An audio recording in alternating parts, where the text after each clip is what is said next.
وعلى آله وصحبه ومن والاه. There is a common question people like me we receive. Very common question. The question is, Ya Doctor, Ya Sheikh, if I do pray but I do not fast, is my prayer acceptable or not? The answer is definitely yes. Yes? Right, if I do fast but I don't pray, my fasting, is it acceptable?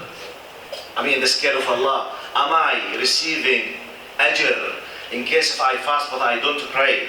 Do I receive ajr for the fact that I am fasting but I'm not praying? The answer is definitely yes. Right, if the one who's asking is a sister, I don't wear the hijab but I fast the month of Ramadan, am I having reward for the fasting even though I'm not wearing the hijab? The answer is yes, definitely. But we go back to the core point of this. Allah subhanahu wa ta'ala is not just, He is justice. He is the source of justice. اسمه العدل وليس متصفا بالعدل بل هو العدل نفسه. So Allah is the source of justice. Therefore, if a part of my life that I commit sins and I do good things, I receive rewards for the good things, and I as well sins for bad things. I disrespect my parents, عقوق الوالدين, I'm receiving wizr or ithm. I fast and I pray, I receive ajr. Now, this is not the problem.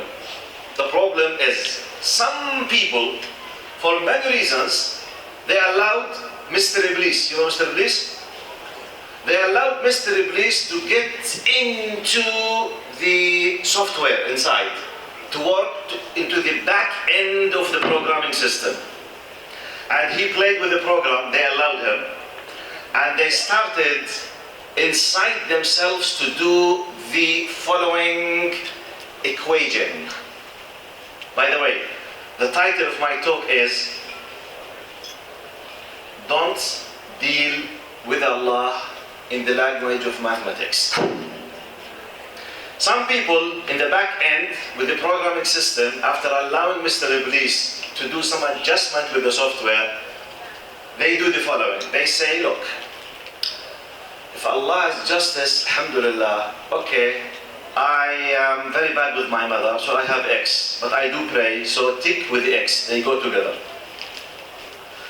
I fast, but I don't pray, X with tick, they go together. Like bank account, in, out. So they calculate it mathematically. They say, they don't say it, but this is how they think inside themselves. Okay, I have a girlfriend in haram, but I donate for the masjid.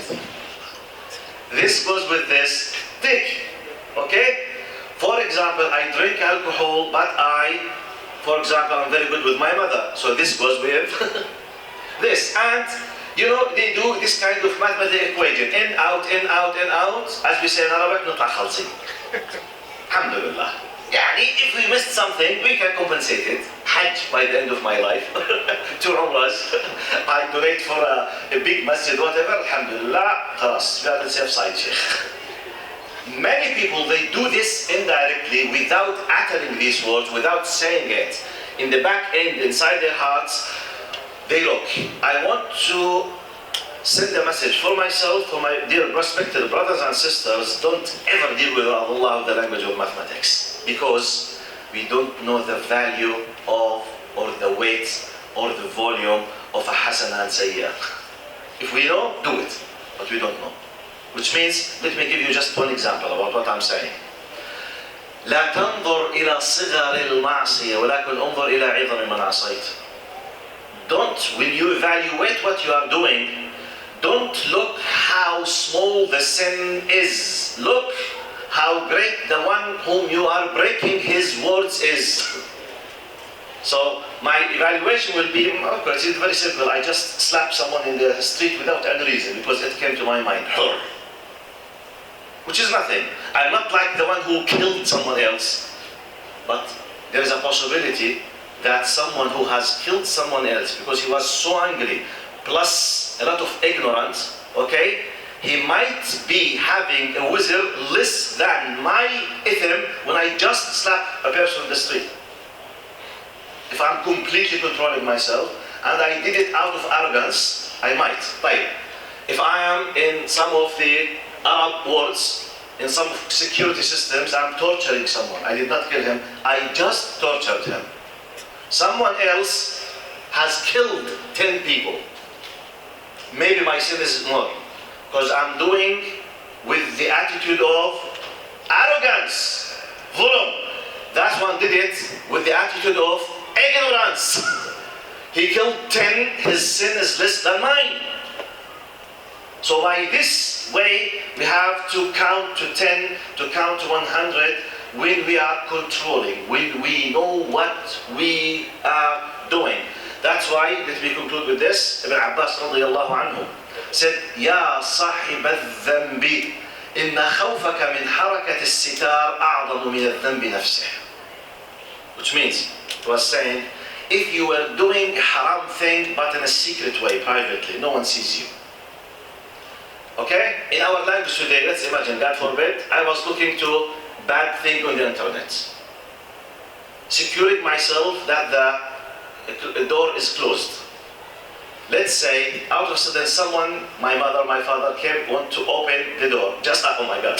So I felt afraid. Oof, oh, it's closed.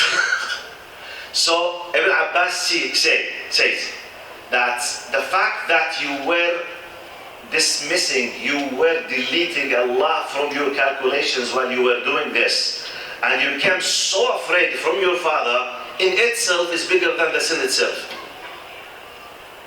Which means, I was not giving any value for the fact that Allah is observing me, but I gave a big value for the fact that my friend or my colleague or my mother was about to see what I'm doing.